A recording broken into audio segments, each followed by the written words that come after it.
Hello, the program is Stan the History Man, and I'm your host, Dr. Stanley Sandler.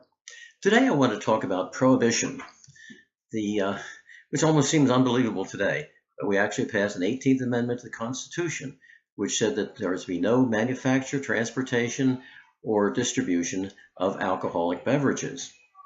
Now, even the most avid prohibitionists did not say we can't drink alcohol. And so the people who had stocks of alcohol already could drink it. And I remember the story of reading the story about the Yale Club in New York City.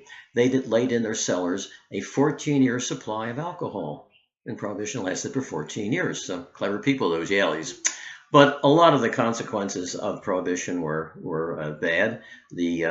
I think it's a mistake to think that Prohibition caused gangsters and machine guns and gang wars and that type of thing. It would have happened. High-powered cars and the paving of American roads at this time probably were the biggest single source, but certainly the rum runners, the gangsters, and so on took advantage of this. And certainly the city of Chicago was basically in the hands of the, it wasn't called the mafia in those days, but of the gang led by Al Capone. And Al was looked upon as almost a benign figure. As a matter of fact, he would give money to all the kids in Chicago to go to the circus. And there was one occasion when the kids were there in the circus, and he drove around in his limousine, open limousine, waving. All the kids, yay, Al, yay, Al, they were cheering him. So, but at any rate, the big Bill Thompson, the mayor of Chicago, was definitely in the pocket of Al Capone. And so that led to all kind of corruption. And I think you could argue the major problem with Prohibition, it encouraged people to be lawbreakers. They want to obey the law, but they really thought there's nothing wrong with having a drink. And so they go to an illegal speakeasy. And then the policeman on the beat would think, well, people are going to speakeasy. It's well maintained. It's not, a lot of crime going on there. So, let it go. And if they slip me $10, that's okay too. And that kind of corruption really did permeate, and not just Chicago either. Another fallacy of Prohibition was that we're the only country stupid enough to enact such a law.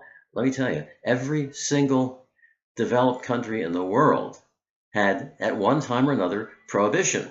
Now, what about Canada? Remember, the Americans say, drink Canada dry. And sometimes this stuff would be brought across the border, properly labeled, and I'd say, this is right straight from Canada.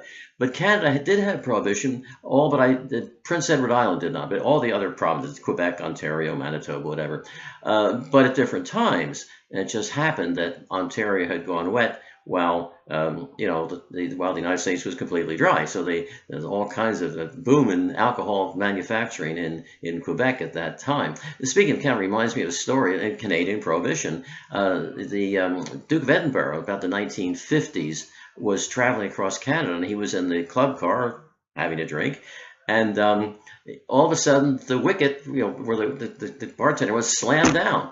And he said, what's going on here? They're entering Saskatchewan, which at that time was dry. And then so they got out of Saskatchewan, then they opened it up, I guess, when they got to Alberta and raised the wicket. So, they had it too. Every country, Russia had Prohibition as a wartime measure. So we weren't the only country. And of course, in every country, they did not as a mistake and turned it around. Herbert Hoover just clung to this, what he called the noble experiment of Prohibition. And that hurt the Republicans, certainly, in the 1932 elections. But it just absorbed the United States. There's no foreign affairs to worry about. I guess just to take the place, something to go on about. We went on about Prohibition, its pros and its cons. Some historians have argued that it was argued at the time, if we allow Americans to drink wine and beer, that might be okay. Because a large immigrant population, remember, about 1/3 of New York residents at that time, New York City residents at that time, were first-generation immigrants. Either their parents had come over or with them, or they themselves just the first ones to be born in the United States. And the Germans like their beer, and the Italians like their wine. It seemed like this is the sort of the snobs, the Anglos that run the country, are telling me what I can and cannot drink. And the prohibitionists were so desperate to stop drinking, they actually put poison in industrial alcohol or alcohol manufactured for medicinal purposes. A lot of manufactured for medicinal purposes at that time put poison in it. And people actually died. This is one of the darkest chapters, I think, in American history. Fortunately, it stopped after it was exposed. by, I believe, a newspaper, but they're actually putting poison, deadly poison, into alcohol in this country. That's how desperate the prohibitionists were to stop the breaking of the Prohibition law.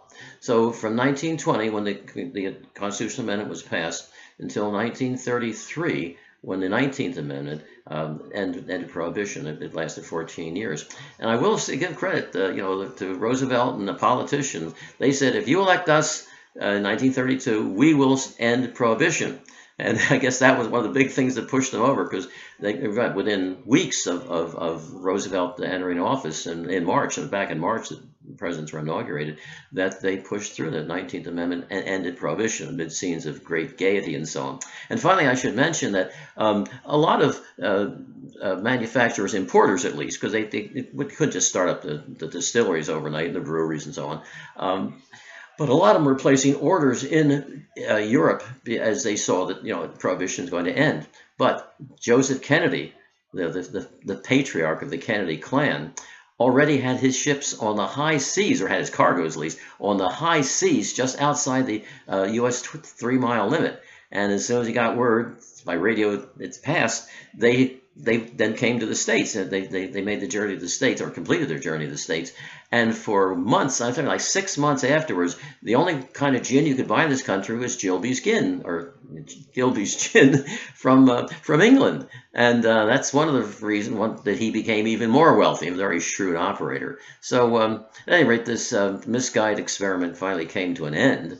And however, there's local options. I mentioned Canada, well, certainly the United States, and there are certainly areas in the United States which are still dry. Kansas remained dry for a very long period of time, and they said Kansans will vote for Prohibition as long as they can stagger to the polls. So I think actually what we have now is a good, the least bad solution, or a way to work with the alcohol problem. People want to drink, of course, and it's still our drug of choice. Even all drugs, opiate, and everything that have all the news today, it's still the drug of choice. And but I think states like North Carolina, where you can buy alcohol in a state store, that will also prevent, by the way, what would happen during Prohibition.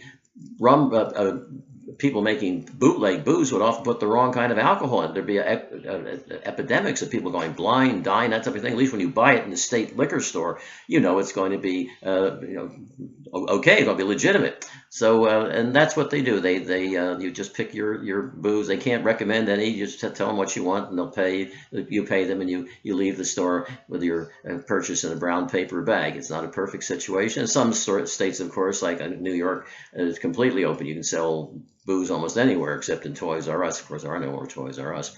But anyway, I just want to talk about the America's great experiment of Prohibition, how this tied this country in knots for 14 years. Well, that's Stan the History Man. I'm your host, Dr. Stanley Sandler. Thank you for watching.